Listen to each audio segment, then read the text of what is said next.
മക്കളെ, മൂന്നാം ക്ലാസ്സിലെ എല്ലാ മക്കൾക്കും പുതിയൊരു വീഡിയോയിലേക്ക് സ്വാഗതം. മൂന്നാം ക്ലാസ്സിലെ EVSൻ്റെ ക്വസ്റ്റ്യൻ പേപ്പറാണ് നമ്മൾ നോക്കാൻ വേണ്ടി പോകുന്നത്. കഴിഞ്ഞ വർഷത്തെ ആനുവൽ എക്സാമിൻ്റെ ക്വസ്റ്റ്യൻ പേപ്പർ ആയിരുന്നു. അപ്പോൾ എന്തൊക്കെയാണ് ക്വസ്റ്റ്യൻസ് വന്നിട്ടുള്ളതെന്നും അതിൻ്റെ ആൻസേഴ്സ് എന്തൊക്കെയാണെന്ന് നമുക്ക് നോക്കാം. ഓക്കെ, കൂട്ടുകാരൊക്കെ റെഡിയല്ലേ? എല്ലാവരും പഠിച്ചു കഴിഞ്ഞിട്ടുണ്ടാകുമെന്ന് വിചാരിക്കുന്നു. EVSൻ്റെ എല്ലാ ചാപ്റ്റേഴ്സും നമ്മൾ അപ്ലോഡ് ചെയ്തിട്ടുണ്ട്. ആവശ്യമായിട്ടുള്ള കൂട്ടുകാർ അതൊക്കെ പോയിട്ട് കാണാൻ നന്നായിട്ട് പഠിക്കുക. ഓക്കെ, ഒന്നാമത്തെ ചോദ്യത്തിലേക്ക് കിടക്കാം. Different kinds of plants. എന്താണ്? വിവിധ തരത്തിലുള്ള പ്ലാന്റ്സുകളെ കുറിച്ചാണ് പറയുന്നത്. Don't you know that plants around us are classified into herbs, shrubs and trees. നമുക്കറിയാം, നമ്മളെ ചുറ്റുമുള്ള പ്ലാന്റുകളിൽ എന്ത് ചെയ്തിട്ടുണ്ട്? ഹെർബ്സ്, ഷർബ്സ്, അതുപോലെ തന്നെ ട്രീസ് എന്ന് പറഞ്ഞുകൊണ്ട് ക്ലാസിഫൈ ചെയ്തിട്ടുണ്ട് അല്ലേ?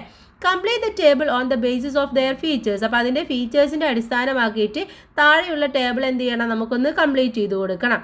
തന്നിട്ടുള്ളത് എന്താണ്? Herbs, shrubs, trees. ഇതിൻ്റെ എന്ത് എഴുതണം? അതിൻ്റെ ഫീച്ചേഴ്സാണ് നമ്മളവിടെ എഴുതി കൊടുക്കേണ്ടത്. ചിലതിൻ്റെ അവിടെ ചിലത് തന്നിട്ടുണ്ട്, ചിലത് എന്താണ്? മിസ്സാണ് അല്ലേ? അപ്പോൾ നമുക്ക് എന്തായാലും അത് എഴുതി കൊടുക്കാം. ഹെർബ്സ് ആണെങ്കിൽ നമുക്കറിയാം വെരി സോഫ്റ്റ് സ്റ്റെം ആണല്ലേ? അപ്പോൾ അവിടെ വെരി സോഫ്റ്റ് സ്റ്റെം എന്ന് എഴുതി കൊടുക്കാം.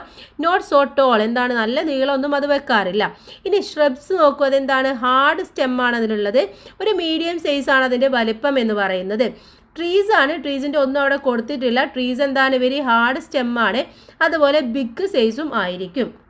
അപ്പോൾ ഇങ്ങനെ ചെറിയ ചെറിയ ഫീച്ചേഴ്സ് എഴുതി കൊടുത്താലും കുഴപ്പമില്ല. ഇനി എന്തെങ്കിലും അഡീഷണൽ അറിയുന്നുണ്ടെങ്കിൽ അതും എഴുതിയാലും കുഴപ്പമില്ല. പക്ഷെ ഒരെണ്ണേ നിങ്ങൾ എഴുതേണ്ടതുള്ളൂ. ട്രീസിൻ്റെ മാത്രം 2 എണ്ണം എഴുതിയാൽ മതി. ഇനി ബി ചോദ്യം, write on the features of plants that live in water. വെള്ളത്തിലുള്ള പ്ലാന്റ്സ് ഉണ്ടാവും അല്ലേ? അതിൻ്റെയൊക്കെ ഫീച്ചേഴ്സ് എന്താണ്? 2 എണ്ണം എഴുതാനാണ് പറഞ്ഞിട്ടുള്ളത്. അതിനെന്തായിരിക്കും? ലാർജ് ലീവ്സ് ആയിരിക്കും, വലിയ ഇലകളായിരിക്കും ഉണ്ടായിരിക്കുക. അപ്പോൾ ആമ്പലൊക്കെ കണ്ടിട്ടുണ്ട് അല്ലേ? അതിന് വലിയ ഇലകളാണ് ഉണ്ടാവുക. Wax like coating on leaves and stem. അത് മാത്രമല്ല, അതിൻ്റെ സ്റ്റെമ്മിലും ലീവ്സിനൊക്കെ ഒരു വഴുവഴുപ്പ് പോലത്തെ ഒരു വാക്സ് അതിനുണ്ടായിരിക്കും. ഇനി സി ചോദ്യം, put a tick mark against the correct statement given below. ഇവിടെ കൊടുത്തിട്ടുള്ളതിലെ കറക്റ്റ് സ്റ്റേറ്റ്മെൻറ്റിനാണ് നിങ്ങൾ ടിക്ക് കൊടുക്കേണ്ടത്. First one, Roots fix the plants in the soil. റൂട്ടാണ് ഒരു ചെടിയെ ആ ഒരു മണ്ണിൽ നിലനിർത്തുന്നത്. ശരിയാണോ? ശരിയാണ്. അപ്പോൾ എന്ത് കൊടുക്കണം? ടിക്ക് മാർക്ക് കൊടുക്കണം. ഇനി ഓൾ പ്ലാന്റ്സ് ബ്ലൂം. എല്ലാ പ്ലാന്റ്സും ബ്ലൂം ചെയ്യും, പൂക്കളൊക്കെ ഉണ്ടാവും. ശരിയാണോ? തെറ്റാണല്ലേ? അപ്പോൾ അതിനൊന്നും കൊടുക്കേണ്ട. Third one, stem prepares the food needed for the plants. സ്റ്റെമ്മാണ് ഒരു പ്ലാന്റിന് ആവശ്യമായിട്ടുള്ള ഫുഡൊക്കെ പ്രിപ്പയർ ചെയ്യുന്നത്. ശരിയാണോ? അല്ല, ഇലകളിലാണ് ഫുഡ് പ്രിപ്പറേഷൻ നടക്കുന്നത് അല്ലേ? അപ്പോൾ അതും ശരിയല്ല. ഇനി fourth one, all the flowers in a plant do not become fruits. ഒരു പ്ലാന്റിൻ്റെ എല്ലാ ഫ്ലവേഴ്സും ഫ്രൂട്ട്സ് ആയിട്ട് മാറില്ല. ശരിയാണ്, എല്ലാതൊന്നും ഫ്രൂട്ട്സ് ആവില്ല അല്ലേ? അപ്പോൾ അതും കറക്റ്റാണ്. അപ്പോൾ അതിനും ടിക്ക് മാർക്ക് കൊടുക്കുക. അപ്പോൾ ഈ 2 എണ്ണത്തിന് മാത്രമേ നിങ്ങൾ ടിക്ക് കൊടുക്കേണ്ട ആവശ്യമുള്ളൂ. ഇനി നെക്സ്റ്റ് ചോദ്യത്തിലേക്ക് കടക്കാം നമുക്ക്. അടുത്ത ചോദ്യം എന്ന് പറയുന്നത് ആക്ടിവിറ്റി നമ്പർ 2 ആണ്. നോ അവർ ഫുഡ്. എന്താണ്? ഫുഡ് മനസ്സിലാക്കാം എന്നുള്ളതാണ്. നമുക്ക് ഒരുപാട് ഭക്ഷണങ്ങളുണ്ട്. ആ ഭക്ഷണത്തെക്കുറിച്ച് നമുക്ക് എന്ത് ചെയ്യാം? ഒന്ന് മനസ്സിലാക്കാം. Ammu prepare the following tables to classify different food items based on their features. അപ്പോൾ ഇവിടെ ഒരുപാട് ഫുഡ് ഐറ്റംസിൻ്റെ പേര് കൊടുത്തിട്ടുണ്ട്. അപ്പോൾ അതിൻ്റെ ഫീച്ചേഴ്സ് അനുസരിച്ച് എന്ത് ചെയ്തു അമ്മു? അതൊന്ന് ക്ലാസിഫൈ ചെയ്തു. Observe the table and help Ammu classify dum properly. പക്ഷെ എന്താണ് ഇവിടെ കൊടുത്തിട്ടുള്ളത്? കറക്റ്റ് അല്ല. അപ്പോൾ അത് കറക്റ്റ് ചെയ്തിട്ട് നമ്മൾ അമ്മുവിനെ ഹെൽപ്പ് ചെയ്യണം. ഇവിടെ കൊടുത്തിട്ടുള്ളത് നോക്കൂ, ഫ്രൂട്ട്സിൽ നോക്കൂ, ഗ്രേപ്സ്, റൈസ്, ലേഡീസ് ഫിംഗർ. അവിടെ ഗ്രേപ്സ് ഫ്രൂട്ടാണല്ലേ? റൈസ് ഫ്രൂട്ടാണോ? അല്ല. ലേഡീസ് ഫിംഗർ ഫ്രൂട്ടാണോ? അല്ല. നെക്സ്റ്റ് വെജിറ്റബിൾസ് നോക്കുക. അവിടെ മൈസ്, ഓറഞ്ച്, ക്യൂക്കമ്പർ. അവിടെ മൈസ് വെജിറ്റബിൾ ആണോ? അല്ല. ഓറഞ്ച് വെജിറ്റബിൾ ആണോ? അല്ല. ക്യൂക്കമ്പർ മാത്രമേ അവിടെ വെജിറ്റബിൾ ആയിട്ടുള്ളൂ. നെക്സ്റ്റ് സീരിയൽസ് കൊടുത്തിട്ടുണ്ട്, ആപ്പിൾ, ബ്രിഞ്ചാൾ, വീറ്റ്. അപ്പോൾ ഇവിടെയും മിസ്റ്റേക്ക്. അപ്പോൾ നമുക്ക് എന്ത് ചെയ്യാം? അതിനെ നല്ല രീതിയിൽ ക്ലാസിഫൈ ചെയ്യാം. ഫ്രൂട്ട്സ്, ആദ്യം ഫ്രൂട്ട്സ് എന്ന ഹെഡിങ് കൊടുക്കുക. ഫ്രൂട്ട്സിൽ വരുന്ന ഏതൊക്കെയാണ്? Grapes, orange, apple. ഇനി വെജിറ്റബിൾസ് എന്ന ഹെഡിങ് കൊടുക്കുക. അതിൽ വരുന്നത് ladies finger, cucumber, brinjal. Serials എന്ന ഹെഡിങ് കൊടുക്കുക. അതിൽ വരുന്നത് റൈസ്, മൈസ്, വീറ്റ്. ഓക്കെ, അപ്പോൾ ജസ്റ്റ് അതൊന്ന് എടുത്ത് എഴുതി കൊടുത്താൽ മാത്രം മതി. അപ്പോൾ കൂട്ടുകാർക്ക് ഏതൊക്കെയാണ് ഫ്രൂട്ട്സ്, വെജിറ്റബിൾസ്, സീരിയൽസ് എന്ന് അറിഞ്ഞിരിക്കണം. നെക്സ്റ്റ് ഇതിലെ ബി ചോദ്യമാണ്. Why do we include variety of food items in our diet? Prepare a note. എന്തിനാണ് നമ്മൾ ഭക്ഷണത്തിൽ വെറൈറ്റി ആയിട്ടുള്ള ഫുഡ് ഐറ്റംസ് ഒക്കെ ഇൻക്ലൂഡ് ചെയ്യണം എന്ന് പറയുന്നത്? അതിനെ കുറിച്ചിട്ട് എഴുതാനാണ് പറഞ്ഞിട്ടുള്ളത്. എന്താണ് അതിൻ്റെ കാരണം എന്നുള്ളത് നമ്മളവിടെ എഴുതി കൊടുക്കണം കേട്ടോ. അപ്പോൾ നമുക്ക് നോക്കാം അല്ലേ. A variety of goods are included in the diet to provide the body with all the nutrients it needs, maintain health and prevent diseases. അപ്പോൾ നമുക്കറിയാം ഈ ഡയറ്റിൽ ഇത്തരത്തിലുള്ള ഫുഡ് ഐറ്റംസ് ഒക്കെ ഇൻക്ലൂഡ് ചെയ്യുന്നത് നമുക്ക് ന്യൂട്രിയൻറ്റ് കിട്ടാൻ വേണ്ടിയിട്ടാണ് അല്ലേ, ഓൾ ന്യൂട്രിയൻറ്റ് കിട്ടാൻ വേണ്ടിയിട്ടാണ്. അങ്ങനെ കിട്ടുമ്പോൾ നമുക്ക് നല്ല ഹെൽത്ത് മെയിൻറ്റെയിൻ ചെയ്യാനും ഡിസീസസിനെയൊക്കെ തടയാനും നമുക്ക് പറ്റും. ഇനി ആക്ടിവിറ്റി നമ്പർ 3 ആണ് വെറൈറ്റി ക്ലോത്തിങ് എന്നുള്ളതാണ് അടുത്ത ടോപ്പിക്കായിട്ട് വന്നിട്ടുള്ളത്. അതിൽ ചോദ്യം, Tanu and his father came to a textile shop to buy cloth. തനുവിൻ്റെ ഫാദറും കൂടെ ടെക്സ്റ്റൈൽ ഷോപ്പിലേക്ക് വന്നിരിക്കുകയാണ് ക്ലോത്ത്സ് ഒക്കെ വാങ്ങിക്കാൻ. Summer season is coming. അപ്പോൾ സമ്മർ സീസൺ വരികയാണ്. Which is the most suitable cloth for summer season. ഏതാണ് സമ്മർ സീസണ് ഏറ്റവും സ്യൂട്ടബിൾ ആയിട്ടുള്ള ക്ലോത്ത്? ഏതാണ്? കോട്ടൺ ഡ്രസ്സാണ് അല്ലേ, കോട്ടൺ ഡ്രസ്സ് എന്നവിടെ എഴുതി കൊടുക്കാം. ബി ചോദ്യം, write the features of clothes you wear in summer season. Summer സീസണിൽ നിങ്ങൾ വിയർ ചെയ്യുന്ന ഡ്രസ്സിൻ്റെ ഫീച്ചേഴ്സ് എന്ന് പറയുന്നത് എന്താണ്? എന്തൊക്കെയാണ്? അബ്സോർബ് സ്വെറ്റ് വെൽ, നമ്മുടെ വിയർപ്പിനെയൊക്കെ നന്നായിട്ട് അബ്സോർബ് ചെയ്യാൻ വേണ്ടി പറ്റും. Light weight and loose fitting cloth, light weight ആയിരിക്കും, നല്ല ലൂസ് ആയിട്ടുള്ള ഡ്രസ്സായിരിക്കും. Keeps the body cool due to increased air circulation. Air circulation കൂടാൻ വേണ്ടിയിട്ട് പറ്റുന്ന കൂള് തരുന്ന, ബോഡി കൂളാക്കുന്ന ഡ്രസ്സുകളായിരിക്കണം നമ്മൾ ഇടേണ്ടത്, കാരണം നല്ല ചൂടുള്ള സമയമല്ലേ. ഓക്കെ, ഇനി നെക്സ്റ്റ് വണ് ഇതിൽ സി ചോദ്യമാണ്, which dress is made using the fur of sheep to survive cold. ഈ കോൾഡിൽ നിന്നൊക്കെ നമ്മൾ സർവൈവ് ചെയ്യാൻ വേണ്ടിയിട്ട് ഈ ആടിൻ്റെ രോമം കൊണ്ടുണ്ടാക്കുന്ന ഡ്രസ്സ് എന്ന് പറയുന്നത് ഏതാണ്? വുഡൻ ഡ്രസ്സാണ് അല്ലേ. അപ്പോൾ അവിടെ വുഡൻ ഡ്രസ്സ് എന്നാണ് എഴുതി കൊടുക്കേണ്ടത്. ഇനി ആക്ടിവിറ്റി നമ്പർ 4 ആണ് ഡിഫറെൻറ്റ് ടൈപ്സ് ഓഫ് ജോബ്സിനെ കുറിച്ചിട്ടാണ് പറയുന്നത്. Find out the different types of jobs associated with the construction of houses. നമ്മളൊരു വീട് ഉണ്ടാക്കുകയാണ്, ആ വീട് ഉണ്ടാക്കുമ്പോൾ അതുമായി റിലേറ്റ് ചെയ്തിട്ടുള്ള ഏതൊക്കെ ജോബ്സ് ആണ് ഉള്ളത്?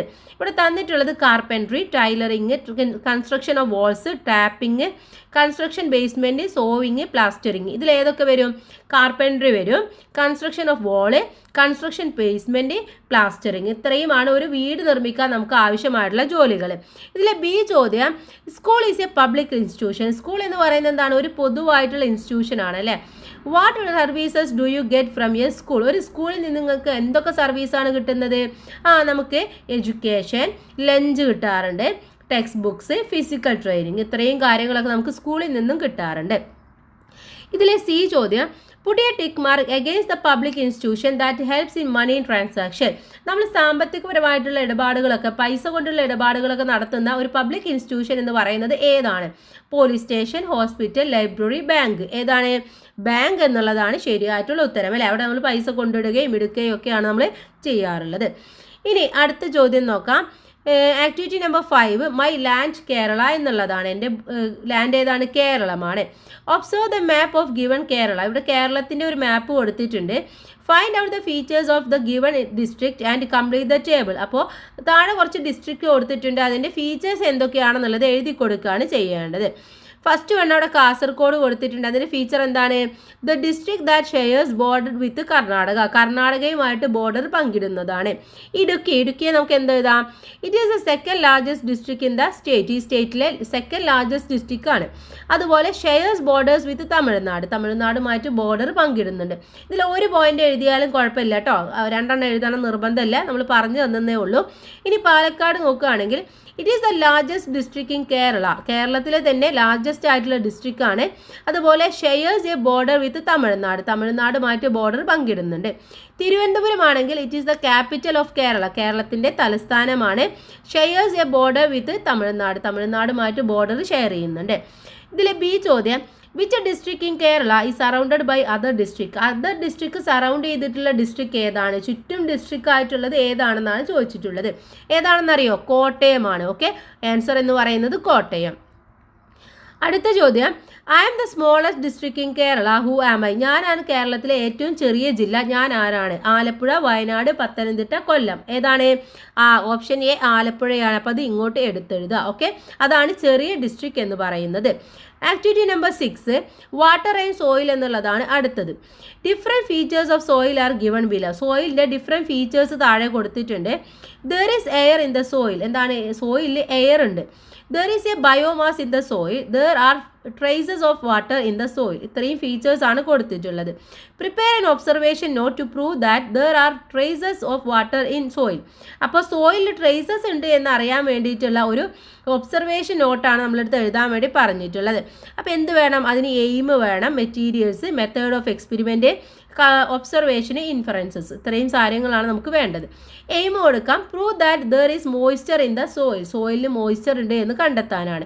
മെറ്റീരിയൽസ് സോയിൽ ഫ്രം ഗാർഡനിൽ നിന്നെടുത്ത കുറച്ച് മണ്ണ്, ട്രാൻസ്പെറൻറ്റ് പ്ലാസ്റ്റിക് ബോട്ടിൽ, ഇത്രയും 2 സാധനങ്ങളാണ് വേണ്ടത്. മെത്തേഡ് ഓഫ് എക്സ്പെരിമെൻറ്റ് എന്താണ്?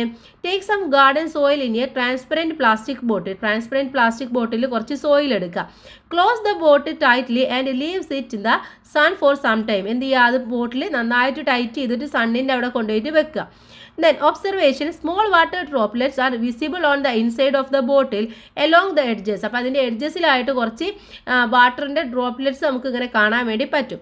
അപ്പോൾ അതിൻ്റെ നിഗമനം എന്ന് പറയുന്നത് സോയിൽ കണ്ടെയ്ൻസ് മോയ്സ്ചർ. എന്താണ്? സോയിലിൽ വെള്ളത്തിൻ്റെ അംശമുണ്ട്. Then when exposed to the sun, the moisture in the soil evaporated and cools in the inside of the plastic bottle turn into the water droplets. അപ്പോൾ അവിടെ സണ്ണിൻ്റെ അടുത്ത് കൊണ്ടുവച്ചപ്പോൾ അവിടെ എന്താ ചെയ്തത്? അത് സോയിലിൽ നിന്ന് ഇവാപ്പറേറ്റ് ചെയ്തിട്ട് അതിൻ്റെ ഭാഗങ്ങളിലൊക്കെ ഡ്രോപ്ലെറ്റ് ആയിട്ട് ഇങ്ങനെ നിൽക്കുകയാണ് ചെയ്തത്.